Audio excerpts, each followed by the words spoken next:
You guys know Applejack, right? The loyalist, kindest, honest pony around.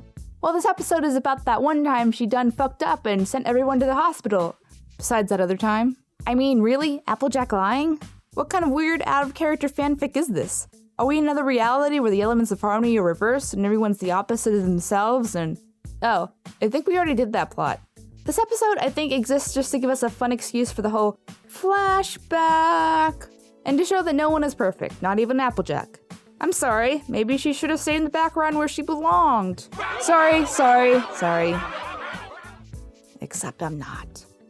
Anyway, our story begins with Apple Bloom, who is helping to sell some Zap Apple crates to good old Filthy Rich. God, I love that name. It's so stupid. That's the last of it, Filthy Rich. Just Rich, please. And as usual, I get your first 100 jobs. Course, Filthy. I prefer Rich. Continuity, it's like a thing. Apple Bloom is caught in a lie about what exactly are in the crates. What's in the box? What's in the fucking box? And then suddenly that inspires Applejack and everyone else to talk about that one time Applejack's lies sent everyone to the hospital.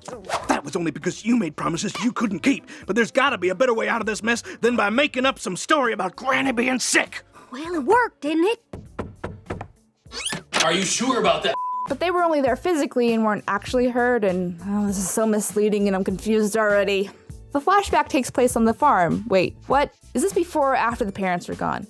Apple Bloom isn't around, and she's about the same age as Diamond Tiara, who isn't born yet.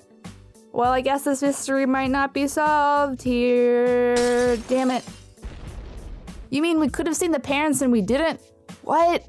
We'll never get such an opportunity again. Haber! Ugh. In the town square, we meet a young Filthy Rich and spoiled milk. Another question is brought up. How do the names of the ponies work? See, this episode seems to imply that, like American society, when a girl gets married, she takes the last name of her husband. But what if Spoiled Milk married a pony with one big name, like Applejack? Or a name that doesn't make sense, like Cranky Doodle? Is she gonna be Spoiled Doodle? What is that fucking name? In general, this concept has been alluded to every time someone calls Twilight Miss Sparkle. Well, Miss Sparkle?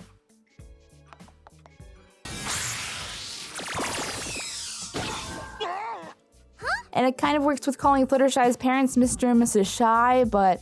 If a pony's name is kind of like its cutie mark, then does that mean its parents who chose the name also kind of get to choose the cutie mark? I'm so confused. Can we just get some clarification about this before my brain explodes, thank you? Wow, I got off topic. What are we talking about? Background ponies or something? Oh hey, I guess her eyes weren't a birth defect. Oh, wrong one. Big Mac and Applejack, Muppet Babies edition, make a deal with Filthy to sell a sweet Apple Acres cider against Granny's wishes, and she isn't budging on that prospect. Applejack then makes the problem worse by lying about Granny being sick, and it lands everyone on a goose chase through Ponyville Hospital until someone's going to get delimbed and will you shut up, Big Mac? Never thought I'd say that. Weird. It ends just as you expect. Applejack comes clean, some blackmail from Granny Smith. Wait, what? And Apple Bloom learns a very valuable lesson about telling the truth again. Man, this episode is weird. This is a fun, simple, passive episode about simply not lying. It's the kind of story that can be turned into a fun children's book about expectations and how things can blow out of proportion if you do something as simple as lie. And the fact that you should know better if your name is Applejack. Besides that, this is a fun little episode with an insight on how the Apple family worked back in the few years ago.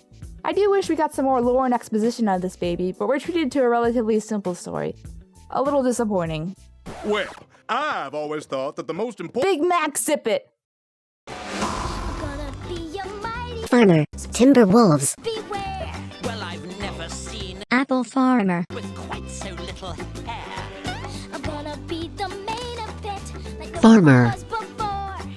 I'm brushing up, I'm looking down, I'm working on my Apples! Thus far, rather uninspiring thing. Oh, I just can't wait to run the farm.